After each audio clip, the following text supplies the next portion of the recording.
Hi friends, నేను మీ శ్రీనివాస్ని. జగన్మోహన్ రెడ్డి గారు నిన్న నందీశ్వర టెంపుల్ అంటే పులివెంతలో నందీశ్వర టెంపుల్ని ఓపెన్ చేసి అక్కడే హోమం అయితే చేశారనమాట. ఆ హోమంలో ఏమేమి జరిగాయనేది ఒకసారి మనం ఈ వీడియో చూస్తాం. ఒకసారి చూడండి, ఆ వీడియోలో ఆయన 2 సార్లు దాన్ని అయితే పెట్టుకున్నాడు అనమాట, తీసుకున్నాడు ఇట్లా. 3వ సారి కింద వేసేసాడు. అది కూడా అక్కడ ఉండే జాకెట్ గుడ్డతోనే ఏదో తీసి తుడిచేశాడు అనమాట.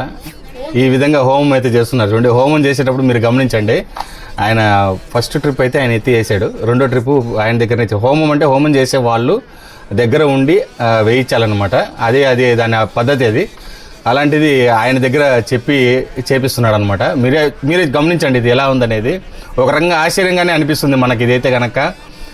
ఇవన్నీ చెప్తున్నారు కానీ ఇలాంటి మంత్రాలు ఉంటాయో మీరే చెప్పండి. చూడండి, అది తొందరగా సీఎం అయిపోవడానికి కావాల్సింది చేస్తున్నారనమాట వీళ్ళు. ఇట్లాంటివన్నీ చేయడం వల్ల ఏమవుతుందంటే ఒక రకంగా ఎప్పుడెప్పుడు మీమర్స్ కాసుకున్నారనమాట. వీళ్ళు ఎప్పుడు ఇలాంటి వీడియోస్ పెడతారు, మనం వీళ్ళ మీద ఎప్పుడు ట్రోల్ చేద్దామని. కాబట్టి ఇలాంటివన్నీ చేయడం మానేసి జనాలకి ఏదైనా ఉపయోగపడేది చేయండి. హోమం చేయాల్సిన వాళ్ళు అనమాట వీళ్ళు. హోమం చేసేదానికి ఒక మనసు లగ్నం చేసి దాని మీద ఆ హోమం ముందర కూర్చొని చేస్తే దాని ప్రతిఫలం అనేది దక్కుతుందనమాట. ఏదో తూచా తప్పకుండా. ఇప్పుడు జగన్మోహన్ రెడ్డి గారు అంటే అందరికీ తెలిసిందే ఆయన క్రిస్టియన్ అని. ఇప్పుడు మనం కొత్తగా ఏం దాని గురించి విశ్లేషణ చేయాల్సిన అవసరం ఏం లేదు.